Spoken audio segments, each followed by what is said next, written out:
piece is called Noonlight, a title that Sue Mingus gave it.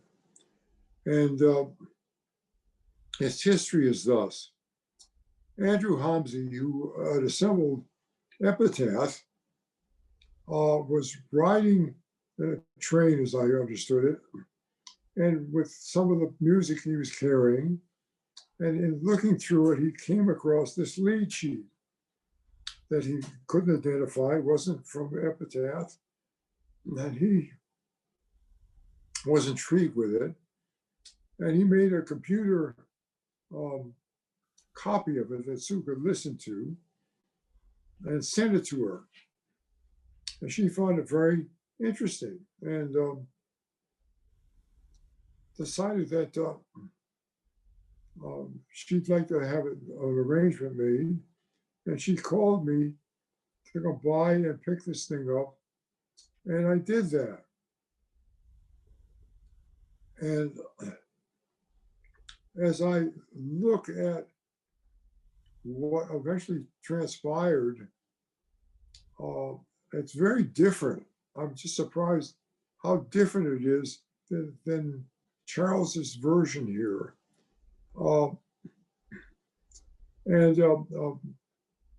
Among other things, it's written in the bass clef, and I kept my first instinct was it was a beautiful alto melody. Johnny Hodges like glow to it, and so I had to move it up, and also the chord changes had nothing to do with any chords that I was hearing, and so I had to sort of find some basis for what I would be doing for this. And since I was going to write the melody in the treble clef, I decided to write whatever motif, whatever I was going to use as an introduction, I was going to use the bass clef. And so you'll notice I found this little motif with two tenor saxophones in the low register that I thought worked very well, and as a setup. And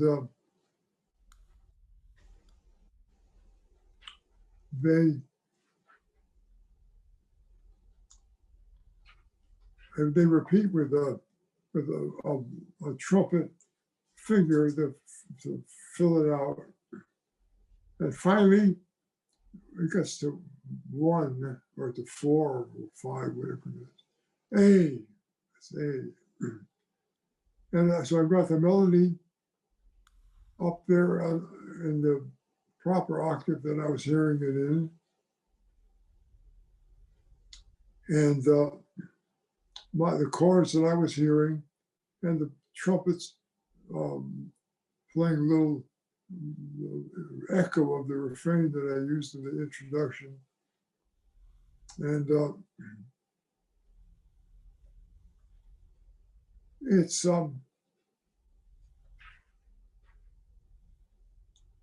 what I'm struck by, what's very different than this lead sheet that Charles made, is on the 6th measure, instead of going back to a D flat chord, I went to a C over D flat and changed the whole feel of it by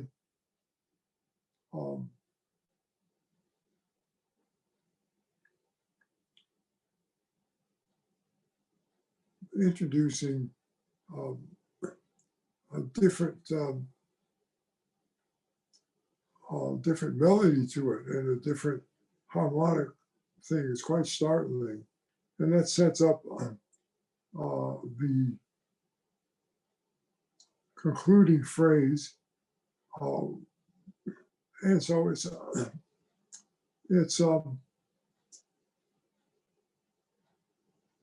I'm just trying to,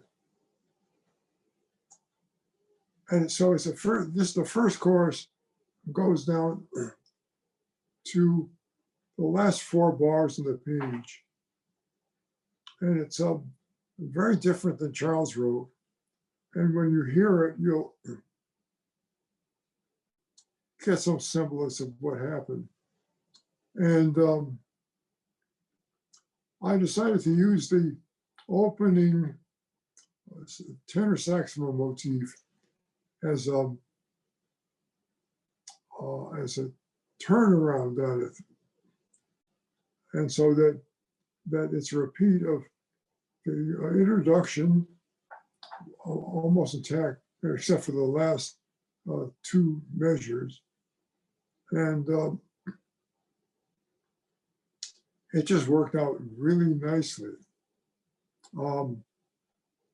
Can we hear a little of it now?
Whenever you say you love me, whenever you say you care, wizards and warlocks warn me, the sorcerers sing beware. Still I don't believe in dragons or potions of witches brew. How can I win all the magic I need in my life is you.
So I made my vows by moonlight. The ghost and the night were there. I swore by the sun at noonlight and wrote all the poems in air.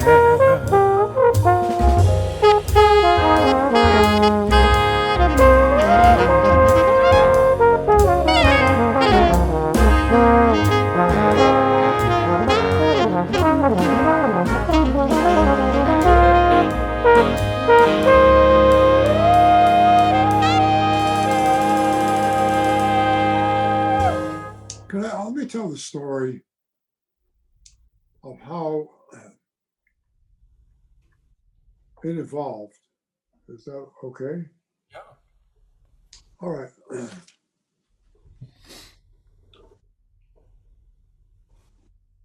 So I started working on the instrumental. I sort of heard an Ellington, Johnny Hodges feel to it, and as I was moving through, Sue wrote lyrics for the song. She loved the part of the song she loved, but it turned out to be an 8-bar conventional lyric. I mean, and so her lyrics are very nice, but I had to adapt the basic shape of it, was approximately 12 bars, so that it would fit the melody under her lyrics. And so I did that. It wasn't difficult to do that, but I did do it.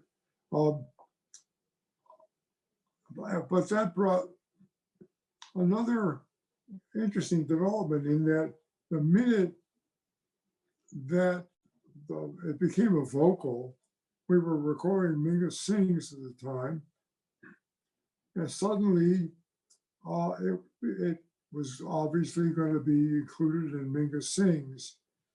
And so it wouldn't have been recorded otherwise if we didn't have Frank singing it.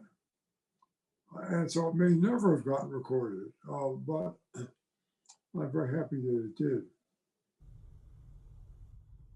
Oh, among the things I'd like to address is that when the piece shifted over to Frank's vocal and an 8-bar, that I felt free to open up that structure and give it air and a swing feel to it, so that it suited Frank more. And and you can see there's just two little brass fingers, that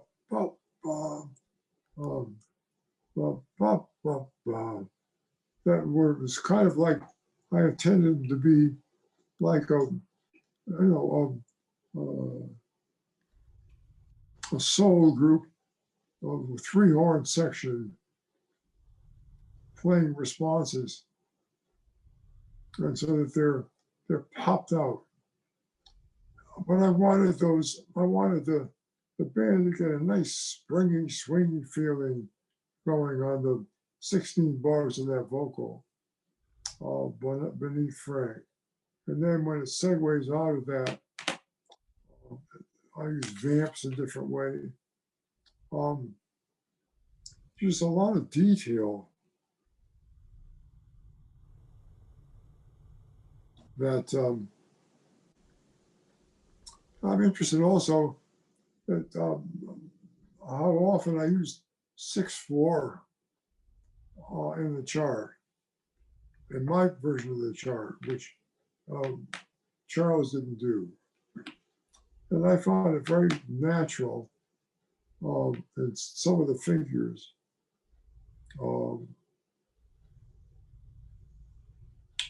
And how I wandered so far afield has always been interesting mystery for me, because Charles is a trigger, for me anyway, to follow my instincts and try something different. And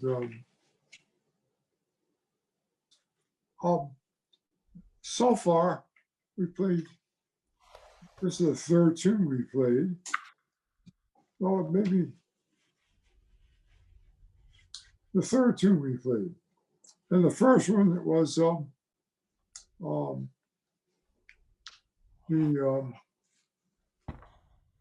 Kikai, yes. And if you notice that that's a D flat song based on a D flat very clearly. And as it turns out, having handled hundreds of Mingus compositions, by far his favorite starting point for writing something different, something new, was to put his hands down on a D flat major seventh chord. And that, from that vantage point, he would build a whole, well, he would build a Moonlight out of it. He would build a Kikai out of it in a very short way, but they're both D, and they have a lot in common. They're arpeggiated in the same way. And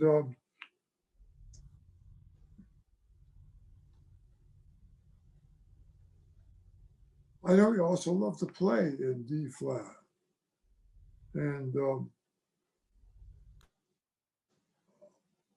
I don't know, I think jazz players at that time were, because D flat was the bottom note on a baritone saxophone.